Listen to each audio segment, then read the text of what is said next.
Good morning. I want to thank you all for being here. And I'm standing here with so many of my colleagues on the steps of our state capitol, asking those currently in leadership of the chamber right behind me to do the right thing. Bring forward our resolution that 1, condemns the brutal acts of terror committed by Hamas, calls for the release, 2, of those in hostage, and 3, reaffirms our state's support for Israel. And frankly, it's awful that we even have to make this request. It should not be controversial or complicated to condemn what we witnessed in Israel last week. If you watch the videos or see photographs from last week's atrocity, it turns your stomach and it makes your heart break. It's hard to watch, it's hard to see.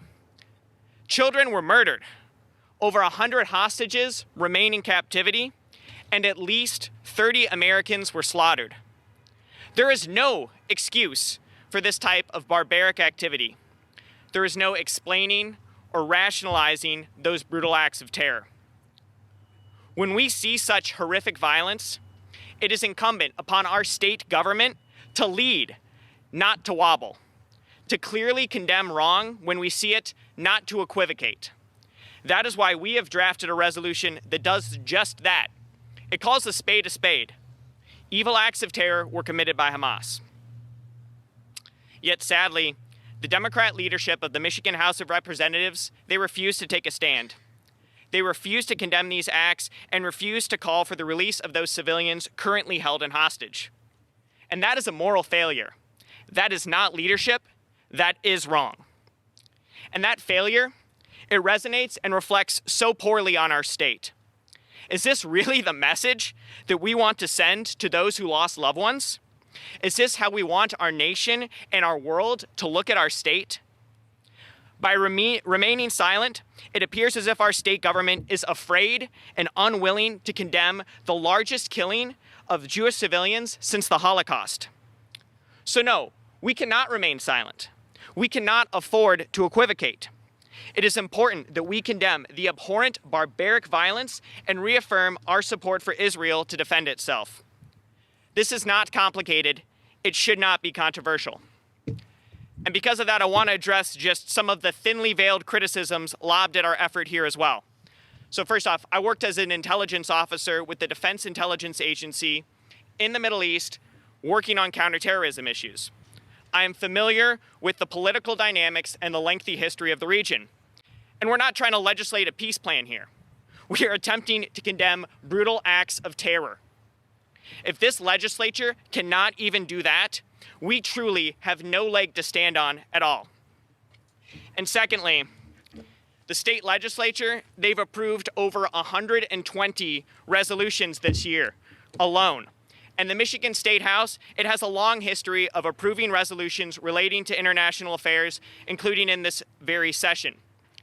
And it is insulting, it's frankly callous to claim that we can do something like approve a resolution to declare Tennis Month, but we cannot approve a resolution that condemns the brutal acts of terrorism that we witnessed. So with my colleagues standing behind me here today, we want to say with a unified voice to Speaker Tate, do the right thing. Stand with Israel and stand against terrorism. Thank you. I'm going to turn it over to my colleague Donnie Steele for a statement. Thank you, Representative Schuette, for organizing this event and asking me to speak. I came to Lansing to represent the people of District 54. Today, I am standing to give a voice to the heartbreak and trauma felt by the Jewish community in my district and all of us who has watched the horror that has been through the attacks that have taken place. Our families, friends, and neighbors all across Michigan and the world watched as mass atrocities perpetrated by the Hamas terrorists. They were carried out indiscriminately against the Israel people. I watched in horror as my fellow women, my fellow mothers, were gunned down trying to protect their children. That horror has impacted me the most after these attacks. I cannot fathom the fear or pain hearing the alarms of militarized combatants that are rushing into their city. Can you imagine if that was happening in our city? That wasn't fear enough. The Hamas terrorists persisted and attacked families inside their homes, behind locked doors. The place, our homes, above all else, that innocent civilians should have been safe. The one thing mothers across the world have in common, from Michigan to Israel, is a never-ending commitment to keep our kids safe. Hamas, in addition to killing more than 1,400 people, kidnapping 200 others, stripped every Israel mother of the one most basic human right and instinct, and that is the ability to keep and protect our children safe in our homes. Seeing the horror undergone by my fellow women, our fellow mothers, and watching our children has weighed me beyond belief.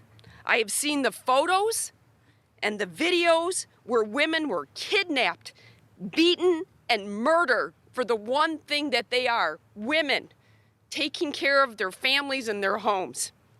I've heard about how mothers were gunned down just trying to protect their kids for being a part of a specific faith.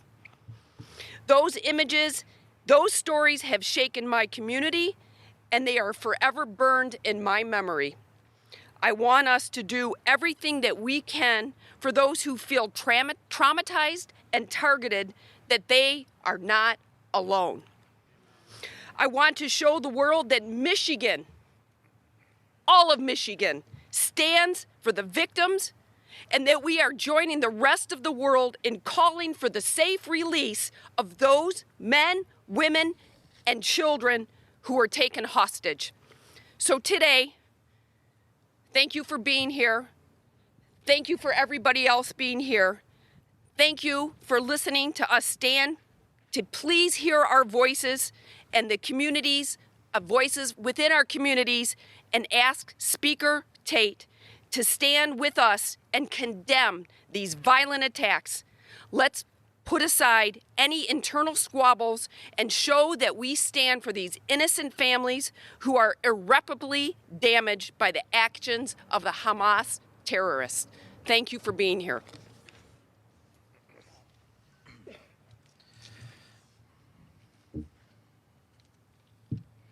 All right, State Representative Graham Filler here. I've got a story about my father, which I'm going to share with you and let you know kind of what I'm doing up here. But my father was born in Moldova in 1911, and he was born to a Jewish family. And like many Jews from between 1900 and 1920, when they felt war and ethnic cleansing and danger coming, they came to America. And so eventually he settled in Philadelphia. And eventually I was born in 1983. My father was 71 when I was born. I'm the last of 9 kids, 3 marriages. He was quite a guy, I guess, I'll say. And when I grew up, I was told I could be Jewish or Protestant like my mother, and whatever religion I choose. So I chose Protestantism. But because with all my half siblings being Jewish, my father, of course, I felt this remarkable closeness with the Jewish community, with the country of Israel. And people have been talking maybe in the last week, who speaks for the Jews, who speaks for Jewish people. And I think it's sort of missing the point here because that's not what we should be talking about. What we're doing today and for the past couple of weeks is condemning evil and condemning terrorism and a terrorist organization, which I don't think is a big stretch for this body. I remember standing when Russia invaded Ukraine, and we stood and we said we stand against unprompted war against independent countries. And so I don't feel like this resolution is so far out the box. And whether it's a resolution or whether it's speeches on the House floor, it's incredibly powerful when a legislature stands up and says the acts of terror are unacceptable and these acts are a threat to peace everywhere. And by making that legislative statement, we stand with our constituents who are calling for peace, and we signal to our congressional representatives that they should also stand with Israel and against terror. And I hope this bipartisan resolution will gain traction. I want to thank you all for coming today, and thank you for letting me tell my story. And we will take some questions if you have any.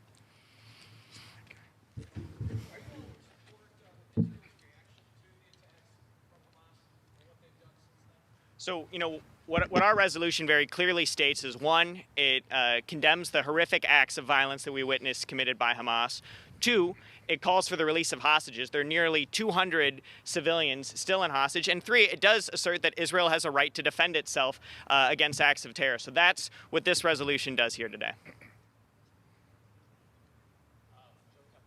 Yeah.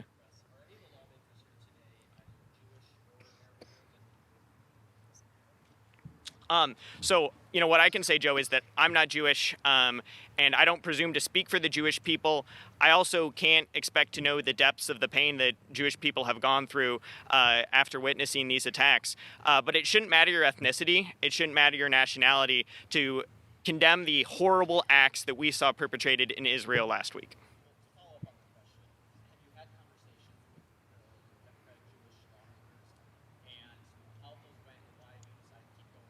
Mm-hmm.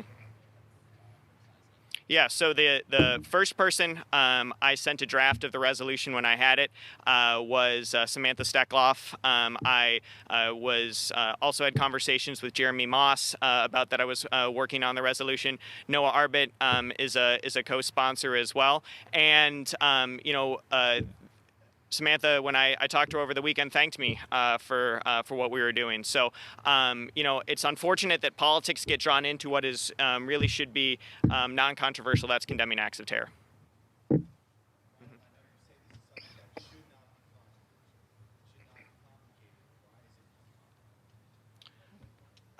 I think that'd be a great question for Speaker Tate, for the floor leader, those who direct our House agenda. It shouldn't be controversial at all.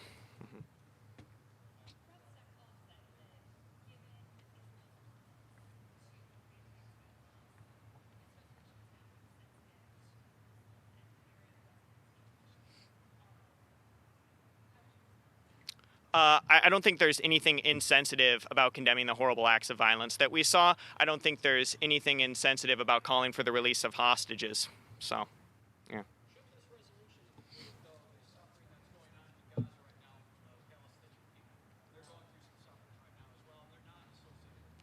If we want to have a conversation about a separate resolution, that's fine. But we're having a conversation right now about a response to the horrific acts of violence that we saw committed last week in Israel. We saw, children murdered. We saw elderly attacked in their homes. The deliberate targeting of civilians, that's not excusable. We can't equivocate on this. We can't wobble.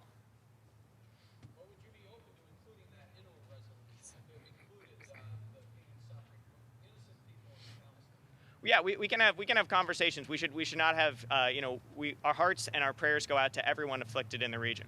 But it's important to deliberately call out and condemn the acts of violence that we witnessed.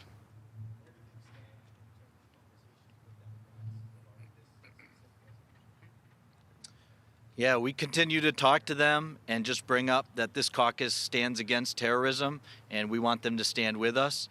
And we don't think it's complicated. I know it's a very nuanced and fluid situation, but we think the resolution as it stands sort of stands on its own.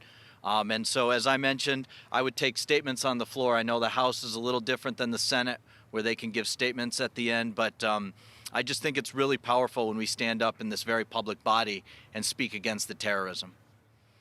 We got time for 2 more questions.